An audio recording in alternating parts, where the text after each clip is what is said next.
Mostly हम आपसे बात करते हैं कि फीमेल्स को इस तरीके की डाइट फॉलो करनी चाहिए ताकि यूट्रस लाइनिंग अच्छी बने, बेबी कैरी करने में कोई इश्यूज ना आए। एक बार आपने डाइट अच्छी ले ली, सब चीज़ों को फॉलो कर रहे थे, लेकिन कुछ इश्यूज ऐसे होते हैं जहाँ पे हमें प्रॉब्लम आनी स्टार्ट हो जाती है। तो हमेशा हमें हार्मोन्स को अगर इन चेक रखना है तो दवाइयों की मदद से नहीं, इन छोटे छोटे चेंजेस की मदद से हम चीज़ों को ठीक कर सकते हैं।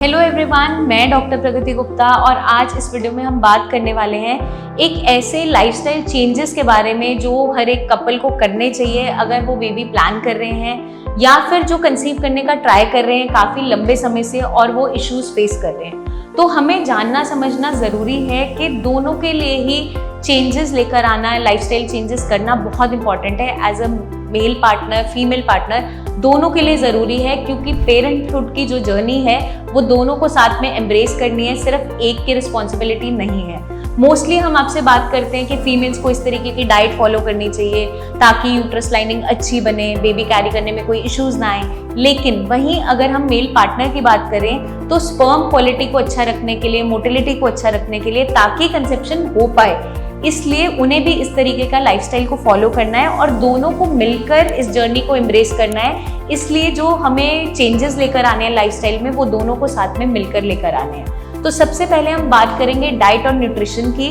कि मेल और फीमेल्स को दोनों को किस तरीके की डाइट को फॉलो करना है, क्योंकि अगर आप एक हेल्दी डाइट का इंटेक करते हैं तभी आपकी जो फर्टिलिटी है वो अच्छी रहेगी, क्योंकि ओवरऑल बॉडी का मेटाबॉलिज्म अच्छा रहेगा। ओवरऑल बॉडी जब हेल्दी रहेगी तो डेफिनेटली आपके हार्मोन्स बैलेंस में रहेंगे और कंसेप्शन ईजी होती चली जाती है और जल्दी से हमें आईवीएफ की तरफ नहीं जाना पड़ेगा, क्योंकि मोस्टली हमारा कंसर्न यही होता है कि बेबी प्लान कर रहे हैं, कंसेप्शन नहीं हो रही, बहुत लंबे टाइम से ट्राई कर रहे हैं, बट बिना हम लाइफस्टाइल में चेंजेस किए सीधा स्विच कर जाते हैं ईजियर ऑप्शन पे, जो हमें लगता है ईजी बट होती नहीं एक्चुअली। तो हमें क्या करना है, अपनी डाइट को अच्छा रखना है। डाइट में आप क्या लेंगे, डाइट में आपको हाई प्रोटीनिशियस डाइट का इंटेक करना है, कॉम्प्लेक्स कार्बोहाइड्रेट्स का इंटेक करना है, जिसके अंदर आपकी पल्सेस हो गई, होल ग्रेन्स हो गए, इसका इंटेक आपको बढ़ाना है, नट्स है, सीड्स है, इसका इंटेक बढ़ा देना है ताकि आपकी बॉडी में कोई भी न्यूट्रिशनल कमी ना हो। अगर हम बात करें माइक्रो न्यूट्रिएंट्स की तो मेल्स और फीमेल्स दोनों के लिए माइक्रो न्यूट्रिएंट्स का अपने आप में बहुत ज़्यादा इंपॉर्टेंस है,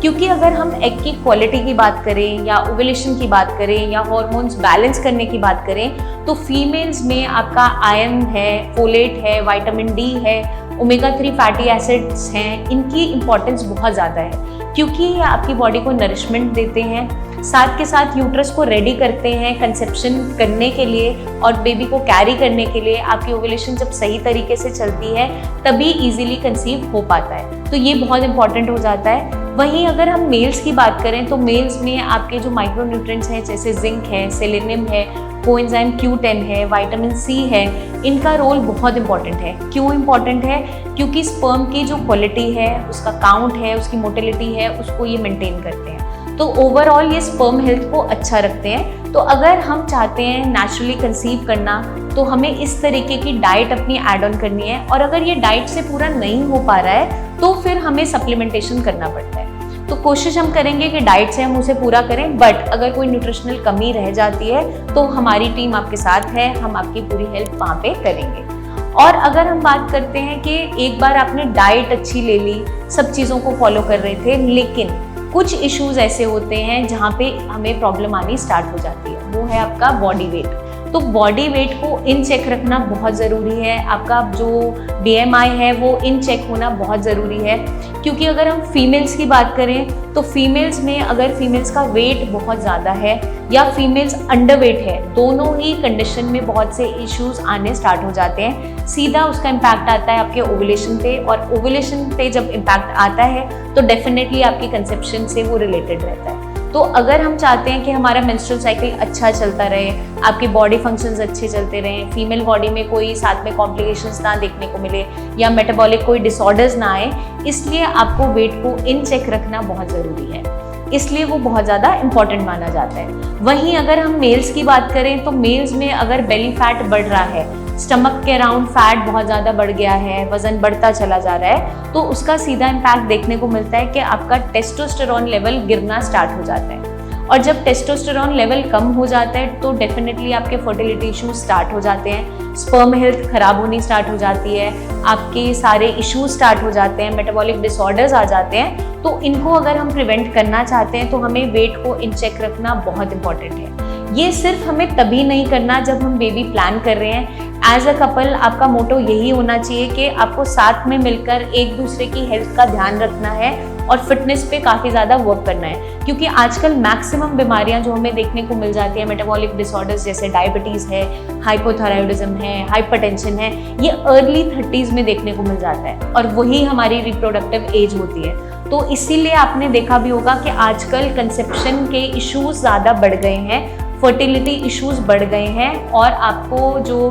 नेचुरल तरीके से कंसीव करना मुश्किल होता चला जाता है, वरना ऐसा प्रीवियसली नहीं देखने को मिलता था। नेक्स्ट हमें ध्यान रखना है कि डेली रूटीन में एक्सरसाइज ज़रूर ऐड ऑन करनी है, क्योंकि मोबिलिटी बहुत इंपॉर्टेंट है, चाहे हम मेल्स की बात करें चाहे फीमेल्स की बात करें, क्योंकि अगर आपकी खुद की बॉडी फिट रहेगी तभी आपके जो फर्टिलिटी इश्यूज हैं वो नहीं होंगे। डेफिनेटली जो हमारी स्पर्म हेल्थ है वो भी अच्छी रहेगी और एग की क्वालिटी भी बेटर रहेगी। तो दोनों एंड पे हमें इस चीज़ का ध्यान रखना है। हम किस तरीके से इसे कर सकते हैं, आप या तो कपल योगा क्लासेस भी ज्वाइन कर सकते हो, साथ में आप एक्सरसाइज कर सकते हो, वो आपकी ओवरऑल इमोशनल बॉन्डिंग को भी बेटर करता है और साथ के साथ आपकी फिटनेस भी अच्छी रहती है। तो दोनों चीज़ें हम कर सकते हैं। फीमेल्स में अगर आप जितनी भी योगासन्स हैं इनको ऐड ऑन कर सकते हो अपनी डेली रूटीन के अंदर, और मेल्स के लिए हम जितनी भी स्ट्रेंथ ट्रेनिंग है, कार्डियो है, ये ऐड ऑन कर सकते हैं ताकि आपका मेटाबॉलिज्म अच्छा रहे और फर्टिलिटी इश्यूज ना हो, क्योंकि फिटनेस सबसे ज़्यादा इंपॉर्टेंट है। अगर आपकी खुद की हेल्थ अच्छी होगी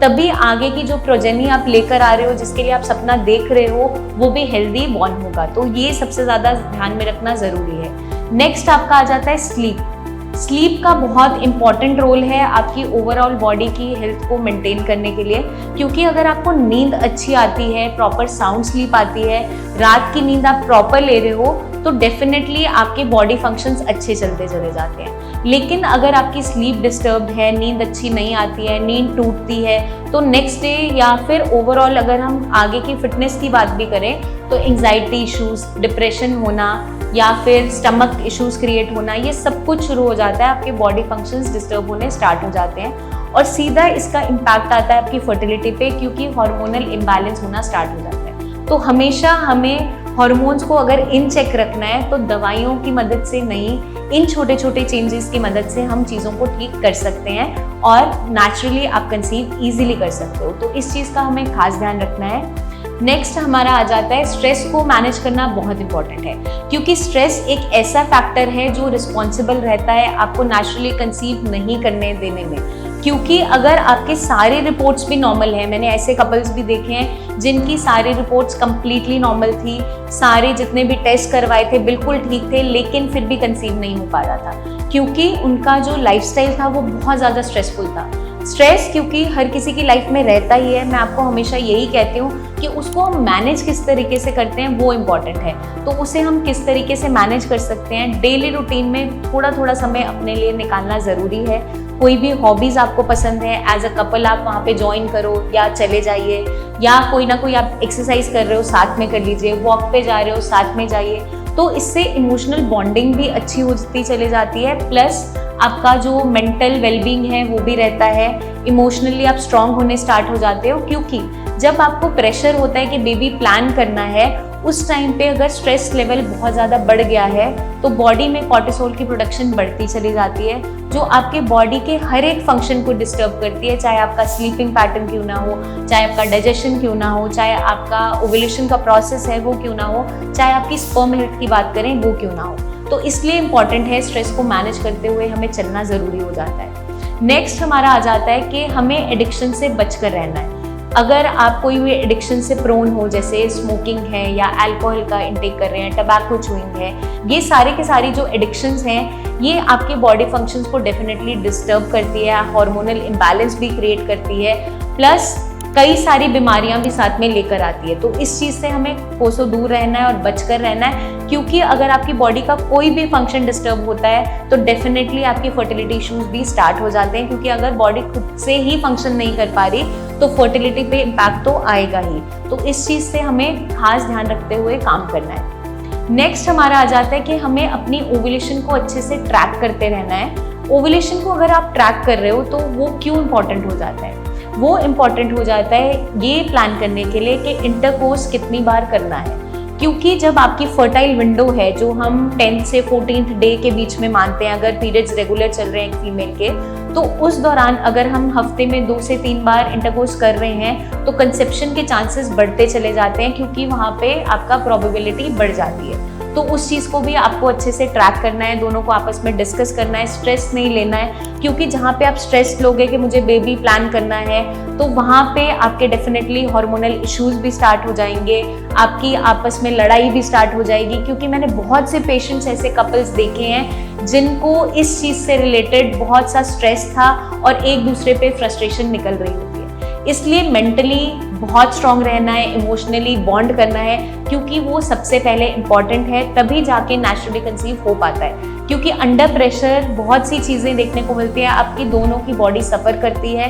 कॉर्टिसोल के लेवल्स बढ़ते हैं और सीधा उसका इम्पैक्ट आपके ब्रेन पे आता है, हार्मोन्स पे आता है, तो वो डिस्टर्बेंस आपको बिल्कुल नहीं होने देना है। तो इस चीज़ का हम खास ध्यान रखते हुए चलेंगे। अभी तक हमने जितनी भी बात की, हमने लाइफस्टाइल चेंजेस के बारे में बात की, चाहे आपका डाइट हो गया, चाहे एक्सरसाइज हो गया, स्लीपिंग पैटर्न है, स्ट्रेस मैनेजमेंट है, एक्सरसाइज है। बट अब हम जो बात कर रहे हैं वो है रेगुलर चेकअप और रेगुलर मॉनिटरिंग की। तो हमें क्या लगता है कि अगर फर्टिलिटी इश्यूज आने स्टार्ट हो गए हैं, कंसीव नहीं हो पा रहा है, तभी हम सारे चेकअप करवा रहे हैं और तभी हम अपनी हेल्थ पे ध्यान देना स्टार्ट करते हैं, क्योंकि हमें एंड रिजल्ट में बेबी प्लान करना होता है। बट ऐसा बिल्कुल गलत है। आपको ओवरऑल हेल्थ पे शुरू से ही ध्यान देना है और एज अ कपल आप दोनों की रिस्पॉन्सिबिलिटी अपने लिए भी बनती है और एक दूसरे के प्रति भी बनती है कि आपको आपस में एक दूसरे का ध्यान रखना है। तो आपको रेगुलर अपने हेल्थ चेकअप्स करवाना बहुत इंपॉर्टेंट है। फीमेल्स में हार्मोनल एसे आपका हो गया या आपका एब्डोमेन का अल्ट्रासाउंड है, वो आप कुछ टाइम में करवा सकते हैं, डॉक्टर से कंसल्ट करके आप वो प्लान कर सकते हैं। मेल्स की अगर हम बात करें, मेल्स में भी आपका सीमन एनालिसिस है या फिर होल एब्डोमेन का अल्ट्रासाउंड है या स्क्रॉटल अल्ट्रासाउंड है, क्योंकि कई बार कोई इश्यूज ऐसे बन रहे होते हैं मेल्स में जहाँ वेरिकोसील है, नसों के गुच्छे बन गए हैं, जिसके कारण से फर्टिलिटी पे इम्पैक्ट आ रहा है। कई बार सिर्फ स्पर्म रिलेटेड इश्यूज नहीं होते, ओवरऑल बॉडी में अगर कोई और भी चेंजेस चल रहे हैं तो भी फर्टिलिटी इम्पैक्ट हो रही होती है। तो एक दूसरे की हेल्थ का ध्यान रखना आप दोनों की जिम्मेदारी है। इसीलिए आज हम ये वीडियो लेकर आए हैं एज अ कपल मैनेजमेंट, कि आपको किस तरीके के लाइफस्टाइल को फॉलो करना है ताकि आप हेल्दी भी रह सकें और जो आप बेबी प्लान कर रहे हैं वो भी कम्प्लीटली हेल्दी पैदा हो। तो इस चीज़ का हमें अगर हम ध्यान रखते हैं तो ओवरऑल हमारी जो पेरेंटहुड की जर्नी है वो भी अच्छी रहती है और उसके बाद का सफ़र, जब हमें उस बच्चे को पालना है, बड़ा करना है, वो फेज भी अच्छा रहेगा अगर आप दोनों अपनी हेल्थ पे ध्यान दोगे और आगे चलकर उसका भी ध्यान रखोगे। जल्दी हम आपसे फिर मिलेंगे, बहुत सी और भी इंफॉर्मेशन शेयर करते रहेंगे। अगर आपके कोई भी डाउट्स हैं, क्वेश्चंस हैं, ज़रूर पूछें, कमेंट करके आप पूछ सकते हैं। आपकी हर एक क्वेरी रिजॉल्व होगी, वो हमारी जिम्मेदारी है। तब तक के लिए अपना ध्यान रखिएगा एंड टेक केयर।